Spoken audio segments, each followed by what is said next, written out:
The gunshot sounded like the sky cracking open. 4 sharp bangs. Too fast. Too close. The homeless woman didn't think. She didn't scream. She didn't run. She stepped forward. The bullets hit her back. 1, 2, 3, 4. Her body slammed into the small boy, knocking him down as her blood sprayed across the black car behind them. She felt fire rip through her chest, her side, her shoulder. Her legs gave out. The world tilted. The boy screamed. Men shouted in Korean. Someone yelled, "Boss." She fell to her knees, gasping, choking on blood, her hands shaking as she tried to stay awake. The last thing she saw before the darkness rushed in was a tall man in a dark suit staring at her like she had just destroyed his world. And what he did next would change all of their lives forever. But first, tell me this. Where are you watching from right now? And if you feel your heart racing already, tap that subscribe button so you don't miss the rest of this story. Because this didn't start with bullets. It started with a woman who had nothing left. Her name was not known on the streets. People just called her the foreign woman. She slept under broken docks near the water, wrapped in old cardboard and thin blankets that smelled like salt and rust. She was thin, quiet, and always watched the world like she was waiting for it to hurt her again. Her real name didn't matter anymore. She hadn't used it in a long time. Every morning she woke before the sun. Not because she wanted to, but because the cold water wind from the harbor cut through her bones. She washed her face in public bathrooms, tied her hair back with a torn string, and spent her days walking. Walking helped keep the memories away. She had come to Korea to disappear. No family, no friends, no past she wanted to remember. She avoided people, avoided trouble, avoided eye contact. But trouble found her anyway. That night, the docks were louder than usual. Engines growled. Men shouted. Cars moved fast, headlights cutting through the fog. She knew better than to stay, but her feet were tired, and the ache in her chest was worse than normal. She sat on a broken crate near the road, hugging her knees, waiting for the noise to pass. That's when she saw the boy. He was small, maybe 8. Clean clothes. Too clean for this place. He stepped out of a black car, holding a paper bag with a cartoon on it. He looked bored, kicking a stone across the pavement. She noticed the red dot first. A tiny red light appeared on the boy's forehead. Her heart stopped.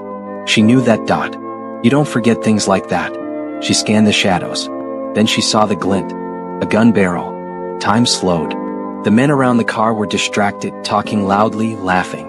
None of them saw it. None of them saw the danger creeping closer, hiding in silence. The boy turned his head. The red dot slid down his face. She stood up. Her body moved before her mind did. Before fear. Before thought. Before reason. She ran. Someone shouted. The shooter fired. And she stepped in front of death. Now she was on the ground. Bleeding. Dying. Her lungs burned as she dragged air in and out.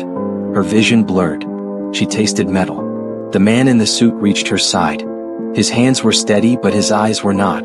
Why? He demanded in English, his voice sharp and broken at the same time. Why would you do that? She tried to speak. Blood bubbled at her lips. The boy, she whispered. Please, check the boy. The man froze. For the first time in his life, Kang Dae-hyun did not know what to do. He was feared across the city. Men bowed when he entered rooms. Enemies vanished when they crossed him. He ran an empire built on control and blood. And yet, here he was, kneeling in the dirt, holding a dying homeless woman who had just taken 4 bullets meant for his son. She's bleeding out, someone yelled. Get a car, another shouted. Dae-hyun lifted her carefully, like she might break in his hands. Stay with me, he said, his voice low and commanding. You don't get to die. Not like this. Her eyes fluttered. She smiled. A small, tired smile. Yes. I failed at disappearing, she whispered. Then she went still. The sirens came fast. Too fast for someone who should already be dead. Doctors worked for hours. 4 bullets. Severe blood loss. Internal damage that should have ended her life twice over. But she held on. Barely. When she woke up, the room didn't make sense. White walls. Soft light. Machines humming gently. Curtains that looked expensive enough to buy a house. This wasn't a hospital room. This was something else. She tried to move. Pain exploded through her body. She's awake, a calm voice said in English. She turned her head. A woman in medical scrubs stood nearby, checking monitors. Where am I? She croaked. A private medical suite. the nurse replied. You've been unconscious for 3 days. 3 days. The door opened, and the man from the docks walked in. Still in a dark suit. Still calm. Still dangerous. But now there was something else in his eyes. Something heavy. My name is Kang Dae-hyun, he said. And you saved my son's life. Her throat tightened. The boy. He's alive, he said softly. Because of you. She closed her eyes. For the first time in years, tears slipped down her face. I didn't plan to, she whispered. I just moved. Dae-hyun pulled a chair close and sat down slowly. That, he said, is what scares me. She frowned. Scares you? In my world, he continued, no one does anything without a reason. Without payment. Without fear. He leaned forward, his voice dropping. You expected nothing. And you still chose to die for my child. She laughed weakly. Guess that makes me stupid. No, he said firmly. It makes you dangerous. She looked at him, confused. You don't even know who I am, she said. He reached into his pocket and placed something on the table beside her bed. An old worn card. An expired medical ID. Her face stared back at her from the plastic. She froze. You were trained to save lives, he said. Even after the world broke you. Her hands trembled. How did you get that? She whispered. We found it in your jacket, he replied. Along with scars that tell a story you're trying to bury. Silence filled the room. Outside, guards moved. Doors locked. Weapons clicked softly. Dae-hyun stood. Rest, he said. We will talk again. He paused at the door. But understand this, he added without turning back. The people who tried to kill my son now know about you. Her blood ran cold. What does that mean? His voice was calm. It means you are no longer invisible. And somewhere in the city, men were already asking one dangerous question. Who was the woman who took 4 bullets and lived? And why did the most powerful man in Seoul suddenly care if she survived? The story does not end here. She learned the truth at 3:17 a.m. Not from Kang Dae-hyun. Not from the doctors. Not from the guards standing outside her door like statues. She learned it from the scream. A sharp, broken scream tore through the quiet hall, followed by heavy footsteps and the hard click of guns being pulled from holsters. Lights snapped on. Voices exploded in Korean. Someone yelled her room number. Her heart slammed against her ribs. They found me. She tried to sit up. Pain crushed her chest and dragged her back into the bed. Her breath came fast, shallow. The machines beside her began to beep faster, louder, like they were panicking with her. The door burst open. 2 guards rushed in, guns raised. Behind them came Kang Dae-hyun, calm as ice, eyes already scanning every corner. Lock it down, he said. A guard spoke fast. One of the night nurses. Throat slit. No alarm. The words hit her harder than the bullets ever did. Someone died because of me. She turned her head slowly toward Dae-hyun. They were coming for the boy. No, he said. They were coming for you. The room felt smaller. Tighter. She swallowed. I'm just a nobody. Dae-hyun looked at her for a long moment. Then he said something that made her blood run cold. No one shoots 4 bullets at a nobody. Silence fell heavy. He motioned for the guards to leave. When they did, he pulled the chair closer again and sat like this was a normal talk between 2 people who had not just watched death walk through the hallway. You moved like someone trained, he said. You saw the scope before my men did. You didn't freeze. She stared at the ceiling. I told you. I used to help people. He shook his head. No. You used to work in places where hesitation gets children killed. Her fingers curled into the sheets. She hadn't heard words like that in years. You were military medical, he continued. Special unit. Outside Korea. Records are sealed but not erased. Her chest tightened. You ran missions, he said. You patched soldiers under fire. You made choices no one should have to make. She laughed softly, bitter. You sound like you read a file. I did, he replied. After you woke up. She turned to him, anger flashing through the pain. You had no right. I had every right, he said calmly. You bled for my son. That makes you my responsibility. She hated how steady he sounded. How certain. What do you want from me? She asked. For now. He leaned back. To keep you alive. She closed her eyes. That was the problem. She didn't want that anymore. Later that morning the boy came. They didn't warn her. He slipped in quietly, holding a small paper crane in his hand. His hair was neatly combed. His eyes were big and dark and afraid. She felt her throat close. He stopped at the foot of her bed. "I'm sorry," he said in English, bowing a little awkwardly. She blinked. "Sorry for what?" "For making you get shot," he whispered. Her heart cracked. She reached out slowly, careful of the pain, and held the crane between her fingers. "You didn't do anything wrong." He looked up. "Dad says you're very brave." She smiled. "Your dad says many things." The boy smiled too, then frowned. "Are you going to die?" She didn't know how to answer that. Before she could, the door opened again. Daehyun stepped in, his face hard when he saw his son so close to her bed. "Jiwon," he said sharply. "Come." The boy hesitated. "She saved me." "I know," Daehyun said. "That's why you must listen to me." Jiwon placed the crane on her bed and ran to his father. When they left, she stared at the paper bird. It was folded from hospital pamphlet paper. She didn't cry. That came later. That night, she dreamed of sand and sirens and screaming voices calling her name in a language she tried to forget. She woke up shaking, soaked in sweat, a scream stuck in her throat. Someone was sitting in the dark. She reached for the call button. "Don't," Daehyun said softly. Her heart jumped. "You enjoy sneaking up on people?" "I enjoy knowing when they're afraid," he replied. "It tells me the truth." She exhaled slowly. "Then here's the truth. I don't want to be part of your world." "You already are," he said. He stood and walked to the window. "The men who tried to kill my son are not amateurs. They belong to a rival group. One that believes blood should be answered with blood." She frowned. "Then why am I still alive?" "Because killing you would make you a symbol," he said. "And symbols inspire chaos." He turned to her. "But keeping you alive makes you bait." Her stomach dropped. "You're using me." "Yes," he said honestly. "And protecting you at the same time." She laughed, sharp and humorless. "You're insane." "Probably," he said. "But I am also right." Before she could respond, an explosion shook the building. The lights flickered. Glass shattered somewhere below. Alarm screamed. Daehyun's phone buzzed. He answered, listening silently, his face turning dark. "They found the safe house," he said. Her pulse roared in her ears. "What safe house?" "This one." The door slammed open. A guard stumbled in, blood pouring from his arm. "Boss, they're inside." Gunfire cracked down the hall. Daehyun moved fast, grabbing her bed and pushing it toward a hidden panel in the wall. "What are you doing?" she gasped. "Saving an asset," he replied, pressing a button. The wall slid open, revealing a narrow escape corridor. She grabbed his sleeve. "What about your son?" His jaw tightened. "He's already gone." The sound of footsteps rushed closer. Shadows flickered under the door. Daehyun leaned down, his face inches from hers. "Stay alive," he said. "Because if they get you..." The door exploded inward. Gunfire filled the room. And the lights went out.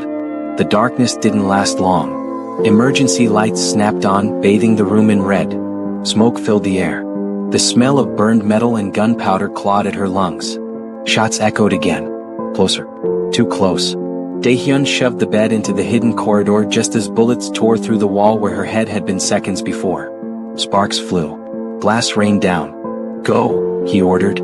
"I can't walk," she shouted back, panic cutting through the pain. "Then you crawl," he said.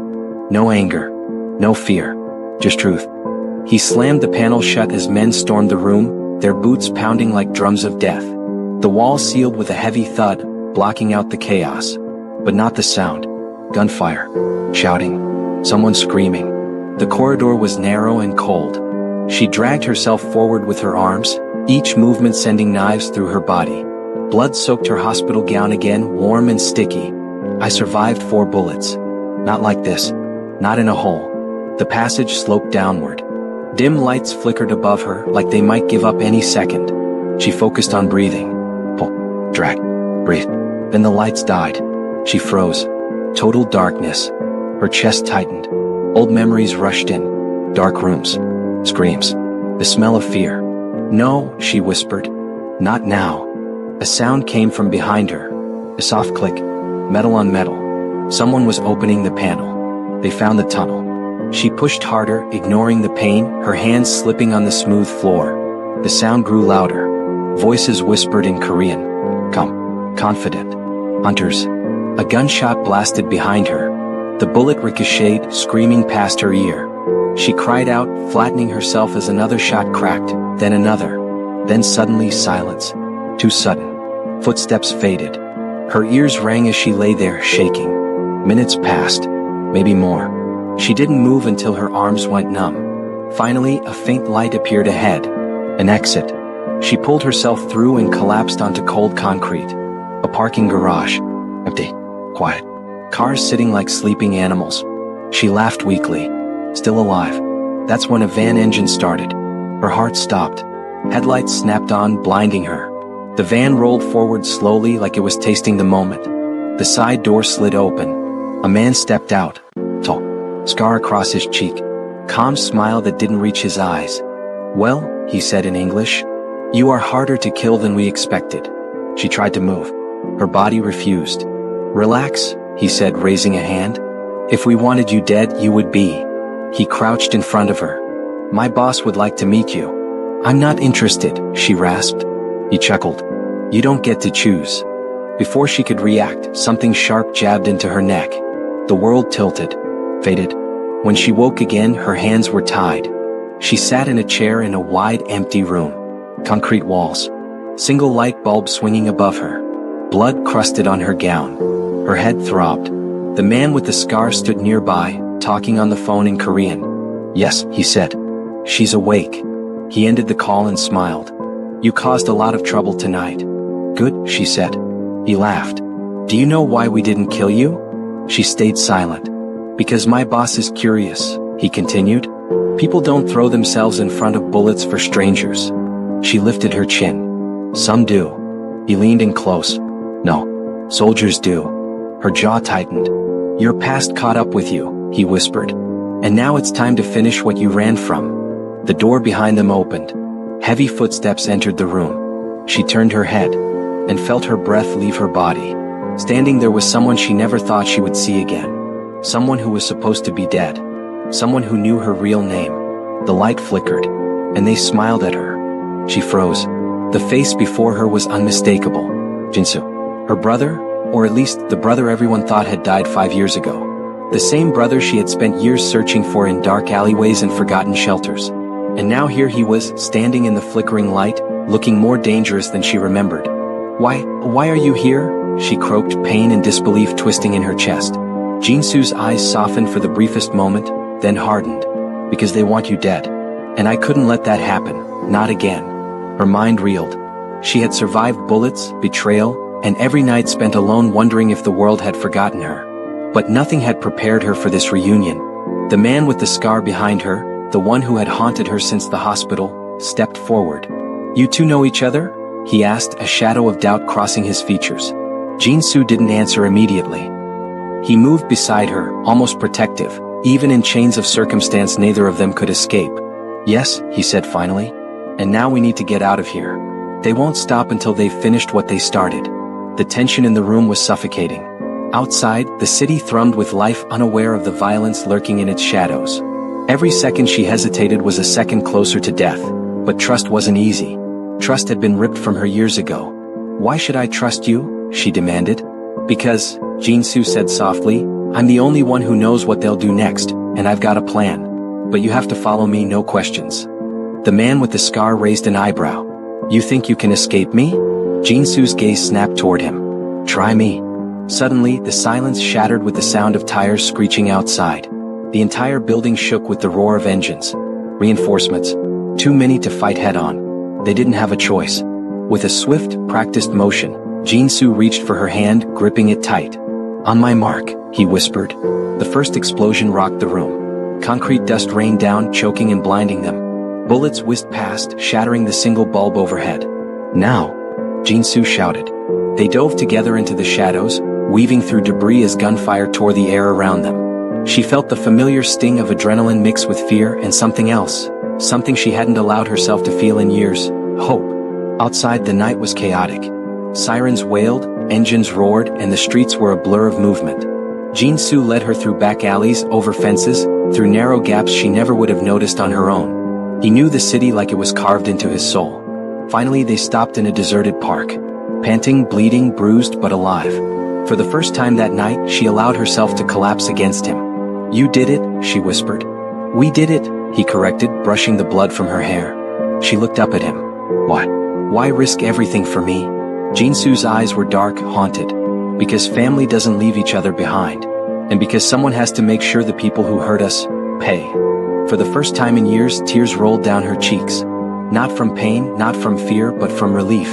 From being seen. From being saved, not just physically but emotionally, in a world that had long forgotten her worth. Behind them, the city glimmered with lights, oblivious to the battle that had just unfolded. And in that moment, despite the blood, despite the bullets, despite the chaos, she realized something. Survival wasn't just about escaping death. It was about reclaiming life. She looked at Jinsu, at the man who had returned from the dead, at the bond that had never truly broken. And for the first time, she allowed herself to believe in a future where they could finally be free. Then she heard it, a faint, almost imperceptible click from the shadows behind them. And she knew deep down that even after everything, the danger was far from over. But this time she wasn't alone. This time they would fight together. The night stretched ahead, dark but not empty. And for the first time she felt ready to face it. The storm wasn't over, but they were ready. And that was enough. The end.